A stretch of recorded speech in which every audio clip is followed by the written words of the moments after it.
So I got something that has stood the test of time from our archives.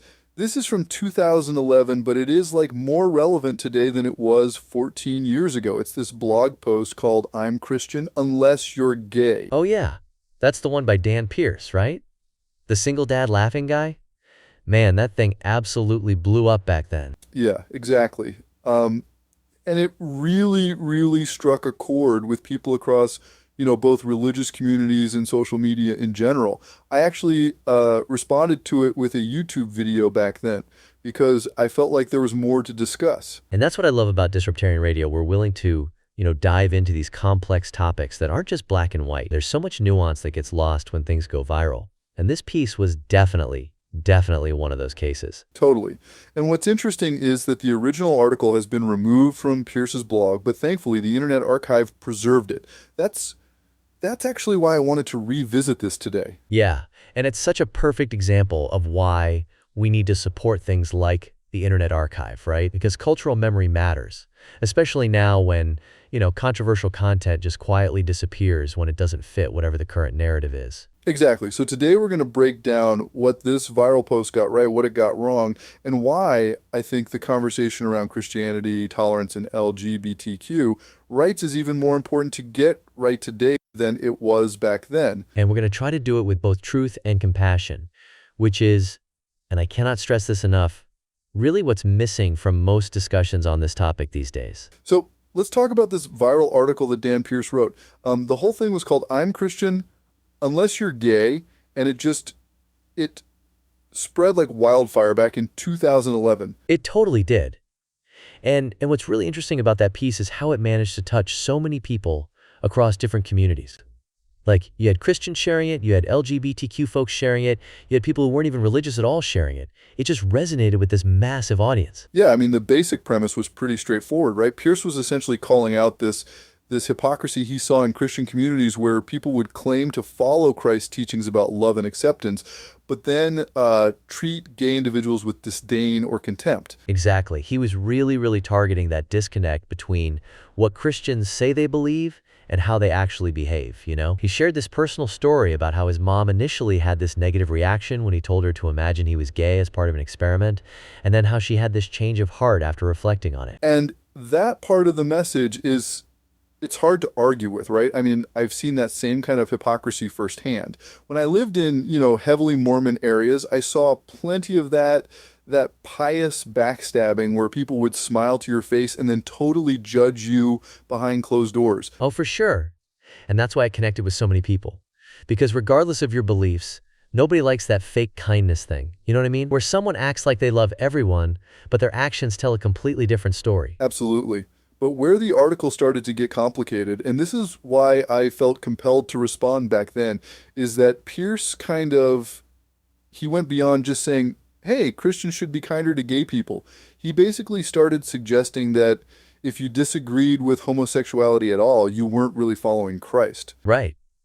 He kind of took that leap from Christians should love everyone to real Christians must affirm everything about the LGBTQ lifestyle, which is where a lot of Christians who were initially nodding along started to feel like they were being backed into a corner. Exactly. And I think that's where the conversation gets interesting because the article touched on something true, that there's often hypocrisy in how Christians treat LGBTQ folks, but then it used that truth to make this much broader claim about what Christianity actually teaches. And that's where you felt like it crossed from being helpful to being manipulative? Because it was using this emotional appeal about kindness to essentially redefine Christian theology for a lot of people? Yeah, that's exactly it. I mean, it's a classic case of packaging a truth inside this warm emotional shell, but then leaving all the hard questions untouched. Like, can you disagree with someone's lifestyle choices and still treat them with genuine love and respect? That's the real question that needs answering. So this brings us to what I think is the core issue with Pierce's article. He kind of misrepresents who Jesus actually was in the Bible. He makes Christ out to be this like totally non-judgmental figure who just accepted everyone and everything. Oh man, yeah. That's such a common thing people do with Jesus these days. They take the love your neighbor parts, which are absolutely central to his teaching, but they completely ignore all the times when Jesus was, like, super direct and even confrontational about sin and truth. Exactly. I mean, if you actually read the Gospels, Jesus wasn't just this feel-good hippie who went around patting everyone on the back regardless of what they were doing. Not at all. And I think it's really important to look at specific examples here. Like there's that moment in Matthew chapter 16, verse 23, where Jesus literally tells Peter, his top disciple, "Get behind me, Satan." I mean, those are incredibly strong words to use with someone you love, right? Oh, for sure. And then there's that famous scene where he makes a whip and drives out the money changers from the temple. That's not exactly the behavior of someone who thinks anything goes or who avoids confrontation at all costs. Totally. Jesus was actually really, really direct when it came to calling out what he saw as wrong. Remember when he called the Pharisees a brood of vipers? That's not exactly gentle language.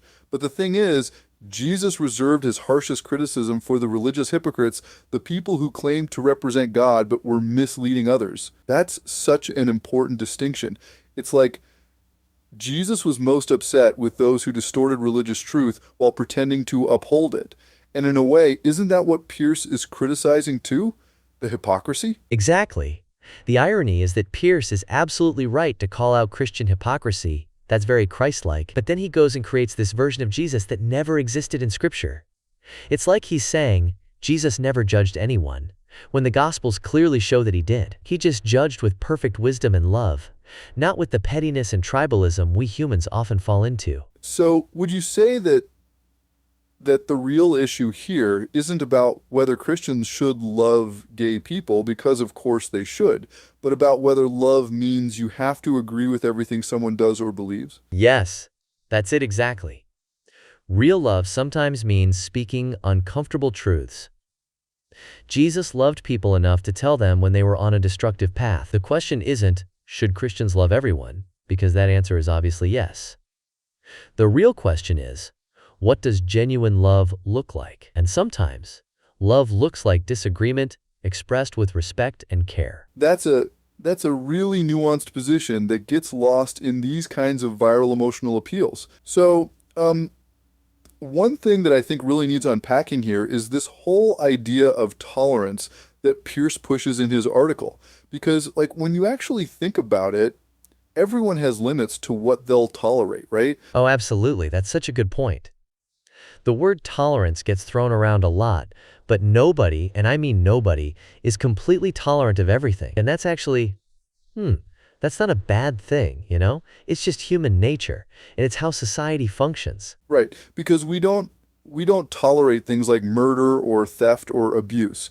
And I think what happens is people confuse tolerance with approval. Yes, that's exactly it. And what I found really interesting from my time living in Capitol Hill in Seattle, which is like predominantly an LGBTQ neighborhood, I actually saw this kind of reverse intolerance that nobody really talks about. There were people with tattoos that literally said no breeders, which was referring to heterosexuals. Wait, seriously, that's pretty intense. Yeah, totally serious.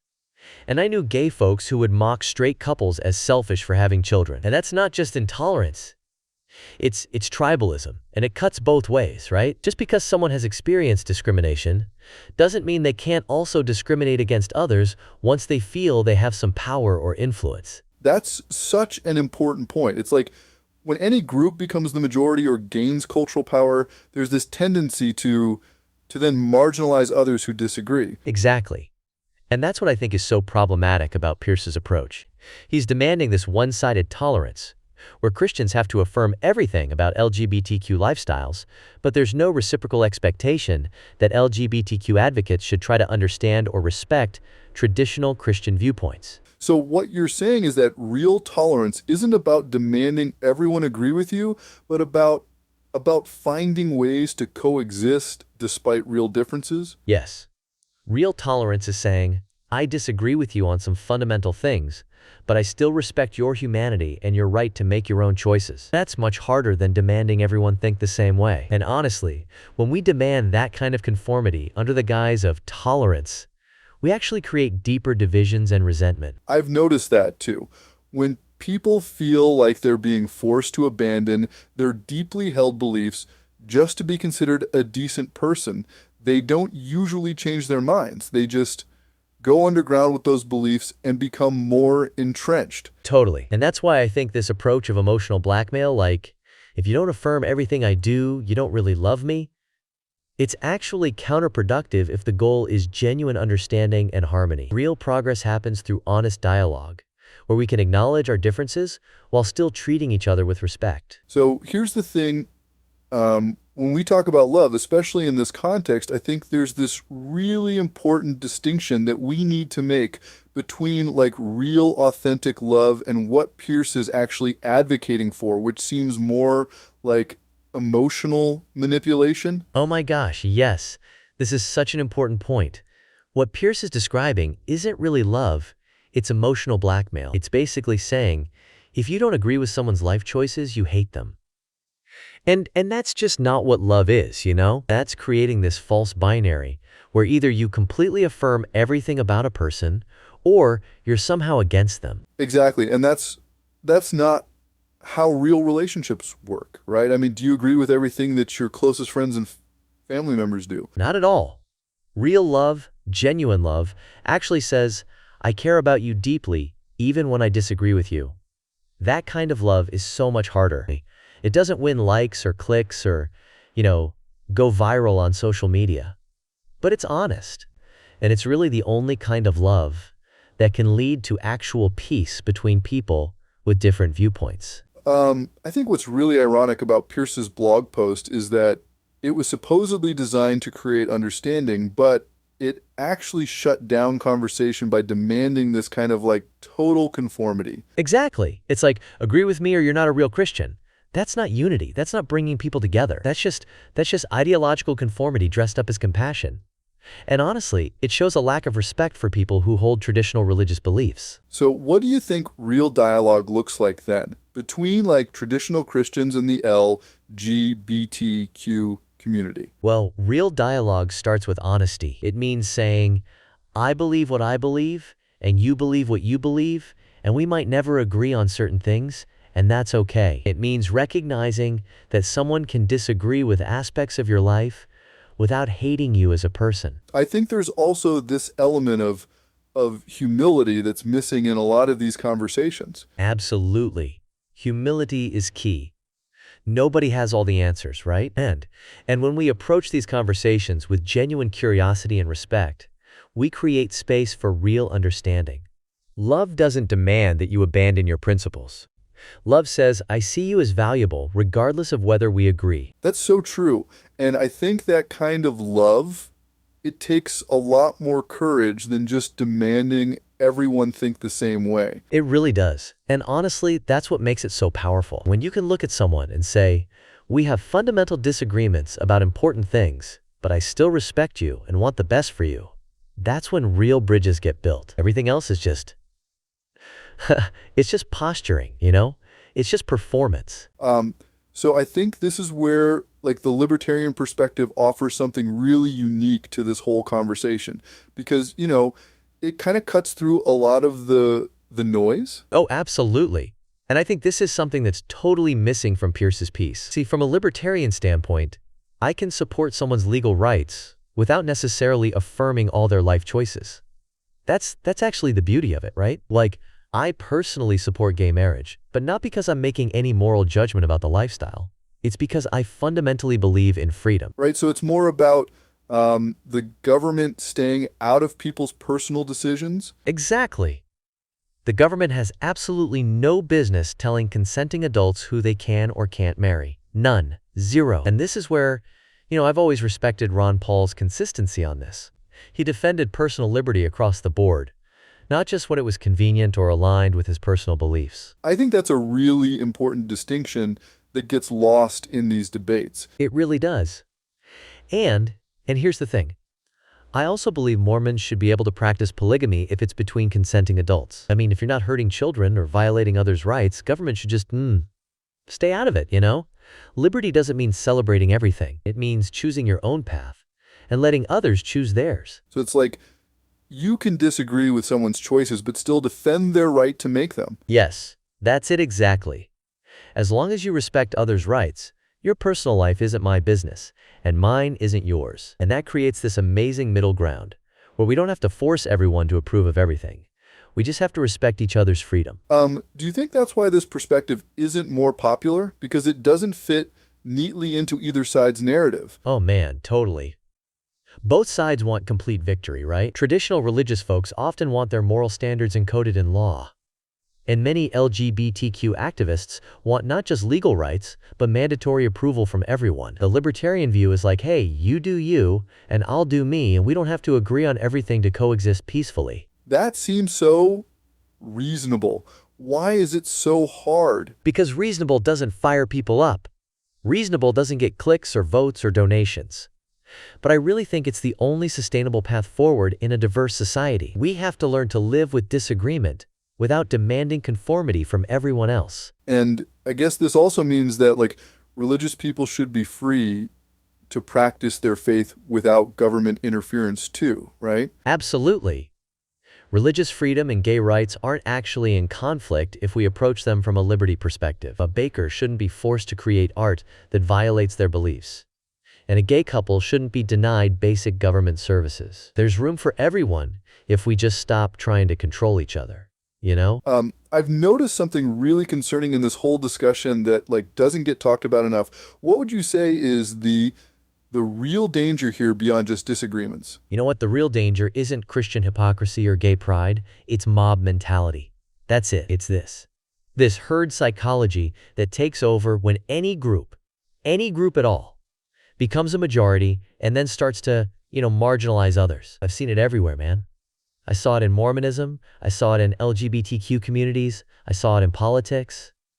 And I definitely see it today in cancel culture. That's interesting because Pierce actually talks about Christians forming a kind of mob against gay people in his article, right? He does. But here's the thing.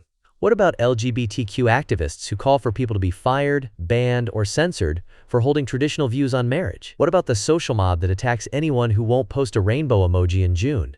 That's not justice. That's just a different uniform for the same army, you know what I mean? So you're saying any group can fall into this trap? Absolutely.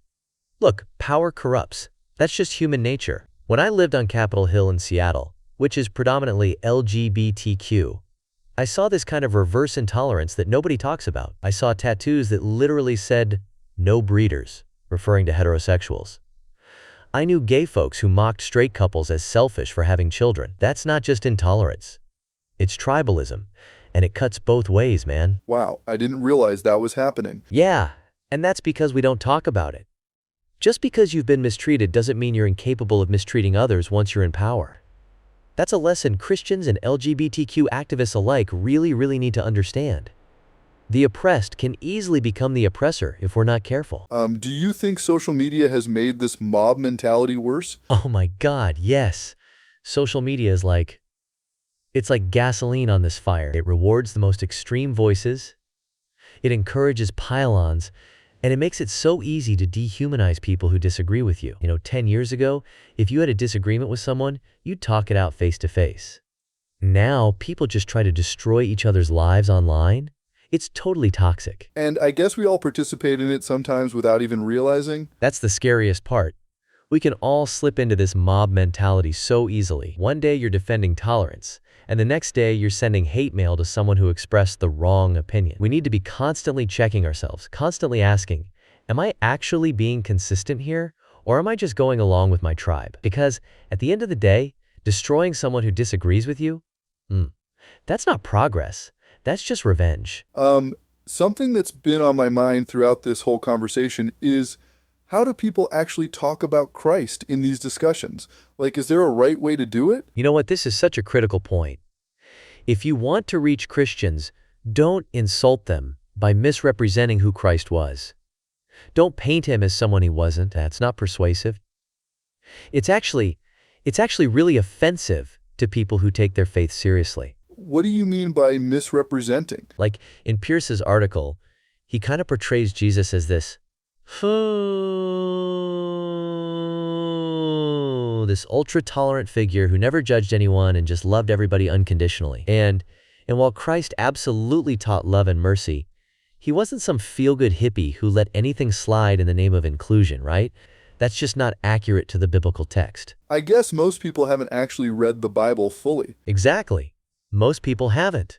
And that's why it's so easy to cherry-pick verses that support whatever position you already hold. You're not going to convert someone by telling them the Son of God was a pacifist doormat.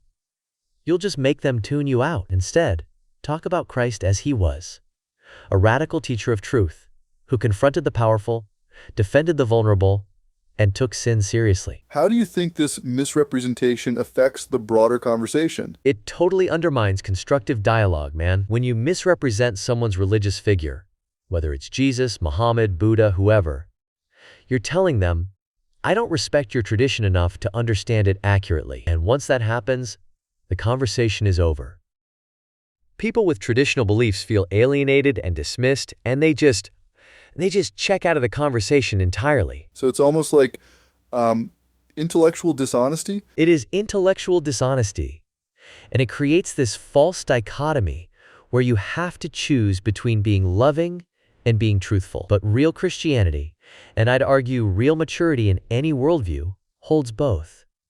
You can love someone deeply and still disagree with them. You can treat someone with total dignity while still having boundaries. That's actually what real respect looks like. So we've covered a lot of ground today. Looking back at what we've discussed, how do you think we can actually move forward in a better way with these kinds of conversations? I think, the heart of it is that we need dialogue, not dogma. That's really what it comes down to. Pierce made some good points in his article, right? But he wrapped them in this message that demands this one-sided tolerance. And that's just not a road to peace. It's a road to, quiet resentment and deeper division. Yeah, I can see that. It's almost like when we demand people conform to our way of thinking, we're not actually solving the problem. Exactly. We're just creating a new version of the same problem. The whole reason I wanted to talk about this article from 2011 is because I care about honest dialogue. I want to talk about uncomfortable things. I want to challenge my own biases and yours. And I think most people actually want that too. What do you think that looks like in practice, though? It looks like holding two things in tension, right? Truth and compassion. I've marched in pride parades. I've opposed laws that restrict personal freedom, but I also won't stand by while religious teachings get twisted into mascots for whatever cultural movement is trending. You know what I mean? You can support someone's rights without agreeing with all their choices. So it's about nuance. It's totally about nuance and space for disagreement. Most people exist in this messy middle where they're trying to figure things out. They're not at the extremes, and we need to create space where people can say, I don't know, or I'm still thinking about this, without being labeled as hateful or backward. That's a really powerful idea. Any final thoughts as we wrap up today's episode? Yeah, just that. Genuine unity isn't about everyone thinking the same way. It's about respecting each other enough to engage honestly. To say, I see you, I hear you. I might not agree with everything you believe, but I value you as a person. That's the kind of society I want to live in. One where we can disagree and still share a meal together, still be neighbors, still be friends. That's the better way forward. Thanks for this conversation, Adrian. I think this is exactly the kind of dialogue that Disruptarian Radio is all about, challenging ideas, not people. Absolutely, man. And thanks to our listeners for joining us today. We'll be back next week with another thought-provoking topic from our archives. Keep disrupting, everyone. Join us for more disruptive music and conversations at www.disruptarian.com.